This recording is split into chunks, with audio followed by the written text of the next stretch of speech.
I have to stop watching the DNC now. I think I'm getting stupider. Insert blonde joke. But I just watched AOC and Bernie Sanders and I want to talk about it. I'm continuing to watch it. I don't think I can watch anymore tonight.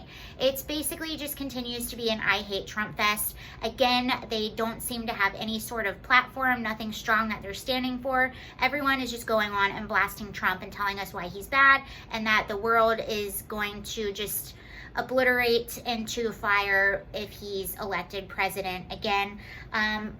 AOC had an epic speech that lasted about a minute and 30 seconds. Same thing, Trump is bad, we need socialism.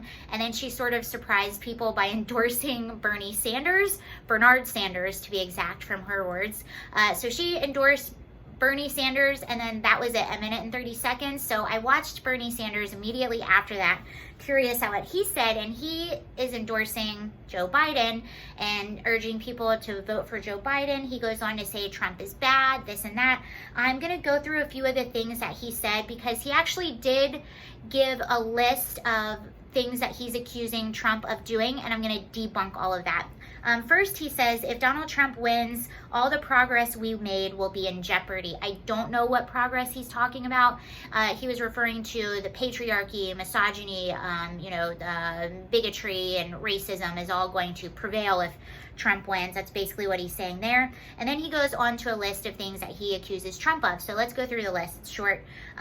Trump tried to prevent people from voting. This is not true. Trump is very critical of mail-in ballots, just like a lot of people.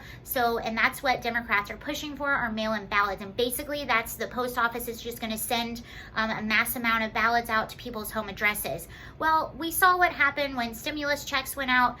You know what happens when you move. And we've heard the stories of people that are deceased getting ballots in the mail. So that's very easy for someone. Let's say I'm a Republican and I don't want Joe Biden to win. Let's say I live in an apartment right now. I get mail from people that moved out years ago still. So let's say I get ballots for them. I don't want Joe Biden to win. I'm going to vote for Donald Trump. I'm going to put it in the mail and no one is the wiser.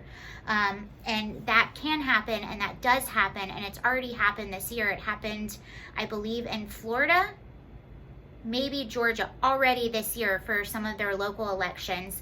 And he's been highly critical of that. So Democrats are trying to say that he's trying to stop people from voting. That's not what's happening. He's actually pushing for in-person voting. He's even pushing for absentee voting, because at least absentee voting, you fill something out, you send it in, and then they send you your ballot. But he is very much against mail-in ballots. I am also against mail-in ballots. I don't trust it. I don't trust anyone. There's too many people, too many things. Okay, so then he said Trump deployed federal agents and military against peaceful protesters. Well, we know that on this channel. We've been talking about this for I don't know how long. This is absolutely not true. He's referring to the federal officers that went to Portland. Those federal officers were only there to protect the federal building. They were deployed after that building had been under attack by rioters for almost 30 days in a row. And the only times you saw the feds come out are when the rioters were actively attacking the building after they had been warned multiple times to disperse from the area. This is not true. I live in Los Angeles. We had the National Guard here after our rioting. I would see them. I would pass them on the street. I would talk to them. They're the nicest guys. They were just there standing. Everything was fine, and all the residents were very happy to have them. What happened on May 30th here was very scary, and I'm sorry, but we had 50,000 people walking through my neighborhood. I'm very happy they were there to protect the residents and the protesters. This is not true. Anywhere that these officers, and in Portland, they were actually requested by local federal officers that were already in that building because they didn't have the manpower to be able to protect that building. So this is not true. And in these cities that Trump is offering to send feds, he's only offering, he's saying you have to ask for them. So people are asking for these agents. He's not just sending them. You have to ask for them. He's saying if you're asking for them, they're here. And these cities that they're being deployed to, or he's talking about, these cities have been under riots for I have no idea how long. And now it's to the point where innocent civilians are being attacked by these rioters because they're not protecting them. So that's not true. What else did he say? He threatened to delay the election and not leave office if he loses. This is not true.